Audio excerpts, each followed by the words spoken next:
ನಮಸ್ತೆ ನನ್ನ ಪ್ರಿಯ ವೀಕ್ಷಕರೇ, ನಮ್ಮ ಲಕ್ಷ ಚಾನಲ್ಗೆ ಸ್ವಾಗತ. ವೀಕ್ಷಕರೇ, ಇವತ್ತು ನಾವು ಒಂದು ಅದ್ಭುತವಾದಂಥ ಸಾಕಷ್ಟು ಕೇಳ್ತಾ ಇರ್ತೀರ ಅಂಥವ್ರಿಗಾಗಿ ಈ ಒಂದು ವಿಡಿಯೋ. ಇದು ಒಂದು ಕರ್ಣ ಯಕ್ಷಿಣಿ ಅಥವಾ ಕರ್ಣ ಪಿಶಾಚಿನಿ ಅಂತ ಕೂಡ ಹೇಳ್ಬೋದು. ಕರ್ಣ ಯಕ್ಷಿಣಿ, ಕರ್ಣ ಪಿಶಾಚಿ ಅಂತ ಹೇಳ್ತಾರೆ. ಕರ್ಣ ಪಿಶಾಚಿ ಅಂದರೆ ಆತ್ಮಗಳನ್ನ ಬರೆಸ್ಕೊಳ್ಳೋ ಅಂಥದ್ದು. ಕರ್ಣ ಯಕ್ಷಿಣಿ ಅಂದರೆ ಅದು ಒಂದು ದೇವತೆ ಅಂತ ಅಂದ್ಬಿಟ್ಟು. ಇದರಲ್ಲಿ ನೀವು ಯಾವ ರೀತಿ ಮಾಡ್ಕೊಳ್ತೀರೋ ಆ ರೀತಿಲಿ ಕೂಡ ಇದನ್ನು ಮಾಡ್ಕೋಬೋದು. ದಕ್ಷಿಣಾಚಾರದಲ್ಲಿ ಮಾಡ್ತೀವಿ ಅಂದರೆ ದಕ್ಷಿಣಾಚಾರದಲ್ಲಿ ಮಾಡ್ಬೋದು, ಇಲ್ಲ ವಾಮಾಚಾರದಲ್ಲಿ ಮಾಡ್ತೀವಿ ಅಂದರೆ ವಾಮಾಚಾರದಲ್ಲಿ ಮಾಡ್ಕೋಬೋದು. ಅಂದರೆ ಅವರವರ ಇದಕ್ಕೆ ತಕ್ಕನಾಗಿ ಇದನ್ನು ಮಾಡ್ಬೋದು. ಅಂದರೆ ಕೆಲವೊಂದು ಮಶಾಣ ಪೂಜೆಗಳು ಮಾಡೋರು ಕೂಡ ಇದ್ದಾರೆ. ಅದನ್ನು ಅದೇ ಬೇಕು, ಆ ರೀತಿಯೇ ಮಾಡಬೇಕು ಅಂದರೆ ಅದು ನಿಮ್ಮ ಇಷ್ಟ. ನಾನು ಯಾವುದೇ ರೀತಿ ಮಶಾಣದಲ್ಲಿ ಹೋಗಿ ಮಾಡೋ ಅಂಥದ್ದು ನಾನು ಯಾವತ್ತೂ ಪ್ರೋತ್ಸಾಹ ಕೊಡೋಲ್ಲ. ಯಾಕೆ ಅಂದರೆ ಅದನ್ನು ಮಾಡಿಕೊಂಡಾಗ ಭಾಳ ತೊಂದರೆಗಳಿಗೆ ಅನುಭವಿಸ್ತಾರೆ ಆಸೆಗೆ.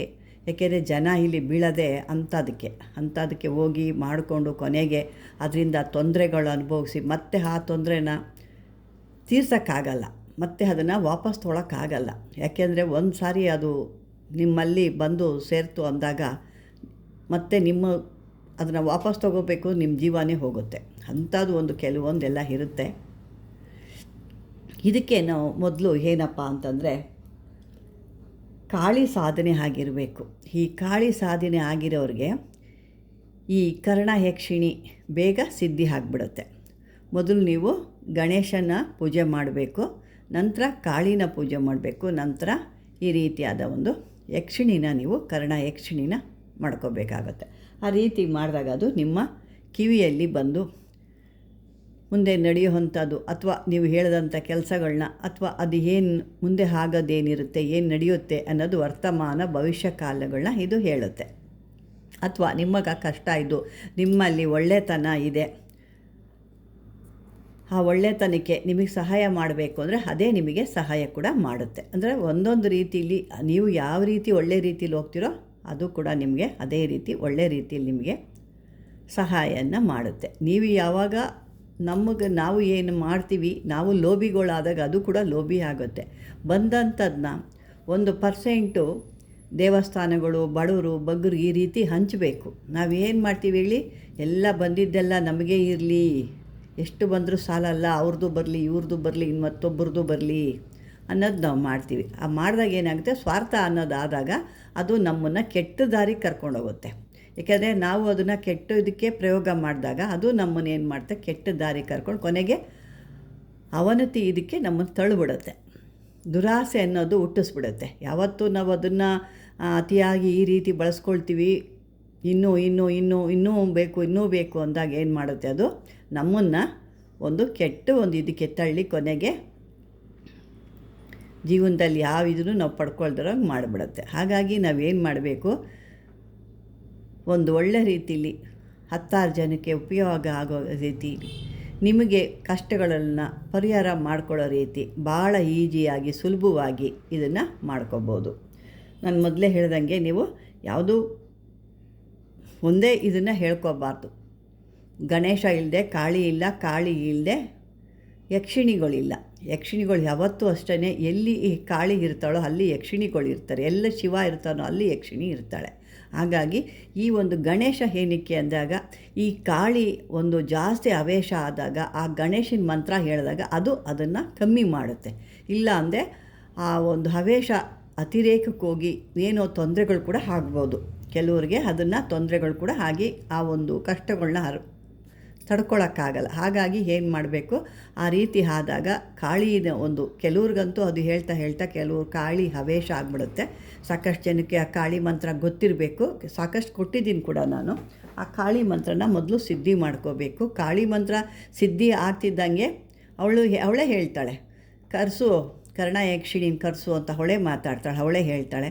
ಅಕಸ್ಮಾತು ನೀವು ಮೊದಲು ಯಕ್ಷಿಣಿನ ನೀವು ಮೊದಲು ಮಾಡ್ಕೊಂಡಿದ್ದೀರಾ, ಅವಳನ್ನ ಸಿದ್ಧಿ ಮಾಡ್ಕೊಂಡಿದ್ದೀರಾ ಅಂದಾಗ ಅವಳು ಆ ಕರ್ಣ ಯಕ್ಷಿಣಿ ಅನ್ನೋಳು ಕಾಳಿನ ಕರಿ ಅಂತ ಹೇಳ್ತಾಳೆ. ಅವರು ಇದ್ರೇ ನಿಮ್ಮ ಕೆಲಸಗಳು ಅಲ್ಲಿ ಅಭಿವೃದ್ಧಿ ಆಗುತ್ತೆ. ಈ ಕೆಲವೊಂದು ನೀವು ಯಾವ ರೀತಿ ಮಾಡ್ತೀರೋ ಆ ರೀತಿಯಾಗಿ ಇದು ಹೋಗುತ್ತೆ ನಿಮಗೆ. ಇದಕ್ಕೇನು ದೊಡ್ಡ ಏನು ಖರ್ಚೇನು ಇರೋದಿಲ್ಲ. ಅಂದರೆ ಇದಕ್ಕೆ ಸದ್ವಿನಿಯೋಗ ಅನ್ನೋದು ಸರಿಯಾಗಿರಬೇಕಲ್ಲಿ. ನಾನು ಮೊದಲೇ ಹೇಳ್ದಂಗೆ ಅತಿ ಆಸೆ ದುರಾಸೆ ಈ ಒಂದು ಯಾವುದೂ ಇರಬಾರ್ದಲ್ಲಿ. ಬಂದಂಥದ್ದನ್ನ ನೀವು ಮೊದಲೇ ಒಂದು ಸಂಕಲ್ಪ ಮಾಡ್ಕೋಬೇಕು. ನಿಮಗೆ ಮೊದಲು ಕಾಳಿ ಸಿದ್ಧಿ ಆಗ್ತಿದ್ದಂಗೆ ಈ ಒಂದು ದೇವಿ ಕೂಡ ನಿಮಗೆ ಸಿದ್ಧಿ ಹಾಕ್ತಾಳೆ. ಈ ಯಕ್ಷಿಣಿ ಎಲ್ಲಿರ್ತಾಳೋ ಅಲ್ಲಿ ನಿಮಗೆ ಅಭಿವೃದ್ಧಿ ಅನ್ನೋದು ಆಗ್ತಾ ಇರುತ್ತೆ. ದಾರಿದ್ರ್ಯ ಅನ್ನೋದು ಕೂಡ ಬರೋದಿಲ್ಲ. ಅಂದರೆ ಒಳ್ಳೆ ರೀತಿಲಿ ನೀವು ಬಳಸ್ಕೋಬೇಕು. ಕೆಟ್ಟ ರೀತಿಗೆ ಹೋದಾಗ ನಾನು ಮೊದಲೇ ಹೇಳಿದೆ ಅಲ್ವಾ, ಆ ರೀತಿ ಇದು ಭಾಳ ದಿವಸ ಇರೋ ಅಂಥದ್ದಲ್ಲ. ಶಾಶ್ವತವಾಗಿರಬೇಕು, ನಮಗೆ ಒಳ್ಳೇದು ಮಾಡಬೇಕು, ಸಾಕಷ್ಟು ಜನಗಳಿಗೆ ಇದರಿಂದ ಪರಿಹಾರ ಆಗಬೇಕು ಅನ್ನೋ ಉದ್ದೇಶ ಇಟ್ಕೊಂಡಿರೋರು ಮಾತ್ರ ಇದನ್ನು ಮಾಡ್ಕೊಳ್ಳಿ. ಯಾಕೆಂದರೆ ನಾನು ಇದನ್ನು ಫ್ರೀಯಾಗಿ ಏನು ಕೊಡ್ತಾಯಿದ್ದೀನಿ, ಯಾಕೆ ಇಷ್ಟು ಮಾಡ್ತಾಯಿದ್ದೀನಿ ಅಂದರೆ, ಇಷ್ಟು ಲಕ್ಷದಲ್ಲಿ ಒಂದು 5 ಜನ ಒಳ್ಳೆ ಶಿಷ್ಯರು ಸಿಕ್ಕೋದಿಲ್ವಾ ನನಗೆ ಅನ್ನೋ ಉದ್ದೇಶಕ್ಕೆ ಇದನ್ನು ಕೊಡ್ತಾಯಿದ್ದೀನಿ. ಇದುವರೆಗೂ ಅಂಥ ಶಿಷ್ಯರು ಯಾರೂ ನಮಗೆ ಕಣ್ಣಿಗೆ ಕಾಣ್ತಾ ಇಲ್ಲ. ಇನ್ನು ಮುಂದಕ್ಕೆ ಏನಾದ್ರು ಕಾಣ್ತಾರೇನೋ ಗೊತ್ತಿಲ್ಲ. ಎಲ್ಲ ಇರೋರೆಲ್ಲ ಏನು ಅಂದರೆ ಇವತ್ತೆಲ್ಲ ಓಹೋ ಚೆನ್ನಾಗಿತ್ತು ಅಂದರೆ ಮುಂದಿನ ಒಂದು ವೀಡಿಯೋ ನೋಡಿಬಿಟ್ಟು ಏನೂ ಇಲ್ಲ ಅನ್ನೋರೇ ಜಾಸ್ತಿ ಇದ್ದಾರೆ. ಆ ರೀತಿ ಇವತ್ತಿಗೊಂದು ದಿವಸ ನಾಳೆಗೊಂದು ದಿವಸ ಈ ರೀತಿ ಇರೋರಲ್ಲ. ನಾನು ಇಷ್ಟು ಲಕ್ಷಾಂತರ ಜನದಲ್ಲಿ ಏನು ಹುಡುಕ್ತಿದ್ದೀನಿ, ಯಾರು ಹುಡುಕ್ತಾ ಇದ್ದೀನಿ, ಇದು ಹೋಗಿ ಯಾರಿಗೆ ತಲುಪುತ್ತೆ, ಇದರಲ್ಲಿ ಯಾರು ಅದನ್ನು ಒಂದು ಒಳ್ಳೆ ಒಂದು ರೀತಿಯಿಂದ, ಒಳ್ಳೆ ಮನಸ್ಸಿಂದ, ಒಂದು ಒಳ್ಳೆ ಸಂಪ್ರದಾಯದ ಒಂದು ಗೌರವದಿಂದ ಇದನ್ನು ಯಾರು ತಗೊಂಡು ಅಭಿವೃದ್ಧಿ ಮಾಡ್ತಾ ಇದ್ದಾರೆ ಅಂದಾಗ ನನಗಲ್ಲಿ ಇಷ್ಟು ಲಕ್ಷ ಜನಗಳಲ್ಲಿ ನಾನು ಇಷ್ಟು ಲಕ್ಷ ನೋಡ್ತಾ ಇದ್ದರೆ, ಅಷ್ಟು ಲಕ್ಷದಲ್ಲಿ ಯಾರಾದ್ರು ಒಂದು ಕಮ್ಮಿ ಅಂದರು ಒಂದು 5 ಜನ ಆದರೂ ಒಳ್ಳೆ ರೀತಿಯಲ್ಲಿರೋ ಪ್ರಾಮಾಣಿಕವಾಗಿರೋರು ಸಿಕ್ಕೋದಿಲ್ವಾ? ಗುರು ಅಂದರೆ ಭಯ ಭಕ್ತಿ ಅನ್ನೋರು ಇರೋದಿಲ್ವಾ ಅನ್ನೋದು ನಾನು ಹುಡುಕ್ತಿದ್ದೀನಿಲ್ಲ ಅಷ್ಟೇ. ಇಲ್ಲಿ ಯಾವುದೇ ರೀತಿ ನನಗೆ ಆದಾಯ ಆಗಲಿ ಇನ್ನೊಂದಾಗಲಿ ನಾನು ಮಾಡ್ಕೊಳ್ತಾ ಇಲ್ಲ. ಯಾಕೆ ಇಲ್ಲಿ ಎಲ್ಲ ಗುರುಗಳು ಕಾಲೆಳೆಯೋರೇ ಜಾಸ್ತಿ ಇದ್ದಾರೆ ಹೊರತು ಇನ್ನು ಗುರುಗೆ ಎಷ್ಟು ಬೆಲೆ ಕೊಡ್ತಾರೆ ಅನ್ನೋದು ಈಗೀಗ ಅಂತ ಇದ್ದೀನಿ. ಅಂದರೆ ಈಗಿನ ಇದರಲ್ಲಿ ಆ ಥರದವರು ಶಿಷ್ಯರು ಸಿಕ್ಕಲ್ಲ ಅನ್ನೋದು ಅರ್ಥ ಆಗ್ತಾಯಿದೆ. ಇರಲಿ, ನಾನು ಇರೋವರೆಗೂ ಅದನ್ನು ನನಗೆ ಎಷ್ಟು ದಿನ ಕೊಡಬೇಕು ಅನಿಸುತ್ತೋ ಅಷ್ಟು ದಿನದವರೆಗೂ ನಾನು ಮಾಡ್ತೀನಿ. ಅಷ್ಟರೊಳಗೆ ಯಾವ ಒಂದು ಒಳ್ಳೇದು ನಡೆಯುತ್ತೋ ಗೊತ್ತಿಲ್ಲ. ಬನ್ನಿ ಇವಾಗ ಇದನ್ನು ಯಾವ ರೀತಿ ಮಾಡೋದು ಹೇಗೆ ಅಂತ ಮಾಡ್ಕೊಳ್ಳೋಣ. ಗಣೇಶನ ಮಾಮೂಲಿ ಎಲ್ಲರಿಗೂ ಗೊತ್ತೇ ಇರುತ್ತೆ. ಮೊನ್ನೆ ಕೂಡ ಒಂದು ಉಚ್ಚಿಷ್ಟ ಗಣಪತಿನ ಕೊಟ್ಟಿದ್ದೀನಿ. ಅದು ಎಷ್ಟು ಈಸಿಯಾಗಿದೆ ಅಂದರೆ ಕೂತ್ಕೊಂಡು ನೀವು ಹೇಳಿ, ನೀವು ನಿಮ್ಮ ಕೂತತ್ರ ನಿಮ್ಮ ಕೆಲಸಗಳು ಮಾಡ್ಕೊಳ್ಳೋ ಅಂಥದ್ದು. ಅಂದರೆ ಅದು ಅರ್ಥ ಆಗಿಲ್ಲ ನಿಮಗೆ ಅನಿಸುತ್ತೆ. ಹಾಗಾಗಿ ನೀವು ಅದನ್ನು ಬಳಸ್ಕೊಳ್ಳೋಕ್ಕೆ ಬಂದಿಲ್ಲ. ಯಾಕೆಂದರೆ ಯಾವುದೇ ರೀತಿ ಖರ್ಚು ವೆಚ್ಚ ಇಲ್ಲ. ನೀವು ದಿನಕ್ಕೆ ಎಷ್ಟಾದರೂ ಹೇಳ್ಕೊಳ್ಳಿ, ಏನಾದರೂ ಮಾಡಿ ಕೂತ್ಕೊಂಡು, ನೀವು ಯಾವ್ದು ಹಲ್ಲು ಕೂಡ ಉಜ್ಜದೆ ಕೂತ್ಕೊಂಡು ಹಾಸಿಗೆ ಮೇಲೆ ಕೂತ್ಕೊಂಡು ಹೇಳೋ ಅಂಥದ್ದು ಇದು. ಅಷ್ಟು ಸುಲಭವಾಗಿರೋ ಅಂಥದ್ದು ನಿಮಗೆ ಎಲ್ಲೂ ಸಿಕ್ಕಲ್ಲ ನೋಡಿ. ಇದು ಎಲ್ಲ ಇಷ್ಟು ಕಷ್ಟಪಡ್ಬೇಕು. ಇದಕ್ಕೂ ಬೆಳಗ್ಗೆನೋ ಅಥವಾ ರಾತ್ರಿನೇ ಎದ್ದೋಳ್ಬೇಕು, ಇದಕ್ಕೆಲ್ಲ ಒಂದು ಪೂಜೆ ಪುನಸ್ಕಾರ ಇಕ್ಕಬೇಕು, ಮತ್ತು ಸಿಹಿಯಾದ ತಿಂಡಿಗಳು ಇರಬೇಕು. ಸಿಹಿ ತಿಂಡಿ ಇಕ್ತೀರ ಅಂದರೆ ಸಿಹಿ ತಿಂಡಿನೇ ಇಟ್ಕೊಂಡು ಹೋಗಬೇಕು. ಇಲ್ಲ ನಾನು ಬೇರೆ ಒಂದು ಕೊಡ್ತೀನಿ, ಅದಕ್ಕೆ ಮಧು ಮಾಂಸ ಕೊಡ್ತೀನಿ ಅಂದರೆ ಅದನ್ನೇ ಇಟ್ಕೊಂಡು ಹೋಗಬೇಕು. ನೀವು ಮೊದಲು ಯಾವುದು ಒಂದು ರೂಢಿ ಮಾಡ್ತಿರೋ ಪ್ರಸಾದ ಅನ್ನೋದು, ನೈವೇದ್ಯ ಅನ್ನೋದು, ಅದನ್ನೇ ಮಾಡ್ಕೊಂಡು ಹೋಗಬೇಕು. ನೀವು ಮಧ್ಯದಲ್ಲಿ ಇದು ಬಿಟ್ಟು ಅದು ಬಿಟ್ಟಿದ್ದು ಅಂತಂದರೆ ಅವಳು ತೊಗೊಳ್ಳೋದಿಲ್ಲ. ಒಂದನ್ನೇ ಊಟಕ್ಕೆ ಅವಳಿಗೆ ಕೊಡಬೇಕಾಗತ್ತೆ. ನಂತರ ಇದನ್ನು ಮಾಡಿಕೊಂಡು ನೀವು ಈ ಮೊದಲು ಗಣೇಶನ ಒಂದು ಮಂತ್ರ, ನಂತರ ಕಾಳಿ ಮಂತ್ರ ಹೇಳ್ಕೋಬೇಕಾಗತ್ತೆ. ಮೂರನೇದು ಈ ಒಂದು ಕರ್ಣ ಯಕ್ಷಿಣಿದು. ಇದು ಬಂದು ನಿಮಗೆ ಮಲಯಾಳ ಕರ್ಣ ಯಕ್ಷಿಣಿ ನಮ್ಗೆ ಹೇಳ್ತಾ ಇರೋದು. ಯಾಕೆಂದರೆ ನಮ್ಮ ಇದರಲ್ಲಿಗಿಂತ ಜಾಸ್ತಿ ಕರ್ಣ ಯಕ್ಷಿಣಿ ಭಾಳ, ಅಂದರೆ ಮಲಯಾಳ ಕರ್ಣ ಯಕ್ಷಿಣಿ ಭಾಳ ಅದ್ಭುತವಾಗಿ ಕೆಲಸ ಮಾಡೋವಂಥ ಆ ಮಂತ್ರಗಳು ಭಾಳ ಪವರ್ಫುಲ್ ಇರುತ್ತೆ. ಅದನ್ನು ಇವಾಗ ಹೇಳ್ತೀನಿ, ಕೇಳಿಸ್ಕೊಳ್ಳಿ. ಓಂ ಹರಿಂ, ಹ್ರೀಂ ಅಲ್ಲ ಇದು ಹರಿಂ. ಓಂ ಹರಿಂ ನಮೋ ಕರ್ಣ ಪಿಶಾಚಿನಿ ಮುಖರ್ಜಿ ಪ್ರವೇಶ ಆದಿದ ಅನಕಾಂತ ವರ್ತಮಾನ ಸತ್ಯಂ ಖ್ಯಾತಮೇ ಸ್ವಾಹ. ಇನ್ನೊಂದು ಸಾರಿ ಹೇಳ್ತೀನಿ, ಕೇಳಿಸ್ಕೊಳ್ಳಿ. ಇದು ಸ್ವಲ್ಪ ನಮ್ಮ ಎಲ್ಲ ಒಂದು ಮಂತ್ರಗಳು ಇದು ಒಂದು ರೀತಿ ಬೇರೆ ರೀತಿಯೇ ಇರುತ್ತೆ. ಓಂ ಹರಿಂ, ರೀಮ್ ಅಲ್ಲ, ಇನ್ನೊಂದ್ಸರಿ ಹೇಳ್ತೇನೆ, ಹರಿಂ, ಹಾ ಬರೆದು ರೀಂ, ಹರಿಂ. ಓಂ ಹರಿಂ ನಮೋ ಕರ್ಣ ಪಿಶಾಚಿನಿ ಮುಖರ್ಜಿ ಪ್ರವೇಶ ಆದಿದ ಅನಕಾಂತ ವರ್ತಮಾನ ಸತ್ಯಂ ಖ್ಯಾತಮೇ ಸ್ವಾಹ. ಇದು ಮಲಯಾಳ ಭಾಷೆಯಲ್ಲಿ ಇರೋ ಅಂಥದ್ದು. ಅದನ್ನು ನೀವು ಅರ್ಥ ಮಾಡ್ಕೊಂಡು ನೀವು ಇದನ್ನು ಹೇಳ್ಕೊಂಡಾಗ ಅದು ನಿಮಗೆ ಸಿದ್ಧಿ ಆಗುತ್ತೆ. ಇದಕ್ಕೆ ನೀವು ಮೊದಲೇ ಹೇಳಿದ್ದೀನಿ, ನಿಮ್ಗೆ ಯಾವ ರೀತಿ ಬೇಕೋ ಆ ರೀತಿ ಪ್ರಸಾದಗಳನ್ನ ನೀವೇ ಅದನ್ನು ಮಾಡ್ಕೋಬೇಕಾಗುತ್ತೆ. ಒಂದು ರೀತಿ ಕೊಟ್ಟಾಗ ಮತ್ತೆ ಅದನ್ನು ಬದಲಾವಣೆ ಯಾವುದೇ ಇದಕ್ಕೂ ತಗೊಳ್ಳಲ್ಲ ಅದು. ನೀವು ಮೊದಲು ಏನು ಕೊಟ್ಟರು ಅದೇ ರೀತಿಯೇ ಕೊಡಬೇಕಾಗುತ್ತೆ. ಅದನ್ನು ಒಂದು ಗಮನದಲ್ಲಿ ಇಟ್ಕೊಳ್ಳಿ.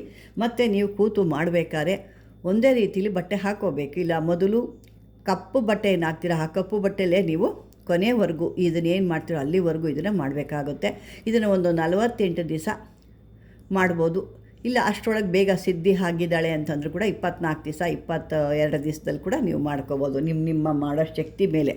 ಯಾಕೆ ಅಂತಂದರೆ ನಾವು ಏನಕ್ಕೆ ಕೊಡ್ತೀವಿ, ನಿಮ್ಮ ಒಂದು ಕಷ್ಟಗಳನ್ನ ನೋಡ್ತೀವಿ, ಆ ಕಷ್ಟಗಳು ಒಂದು ಪರಿಹಾರಕ್ಕೆ ಅಂತ ನಾವು ಕೊಡ್ತೀವಿ. ಇಲ್ಲಿ ಯಾವುದೇ ರೀತಿಲಿ ಒಂದು ಮೋಸ ಆಗಲಿ, ಮುಚ್ಚಿಕ್ಕದಾಗಲಿ, ಮರೆ ಆಗಲಿ ಯಾವುದೂ ಇಲ್ಲ. ಎಲ್ಲ ನಿಮಗೆ ತೆರೆದಿಟ್ಟಂಗೆ ನಿಮಗೆ ಕೊಡ್ತಾ ಇದ್ದೀನಿ.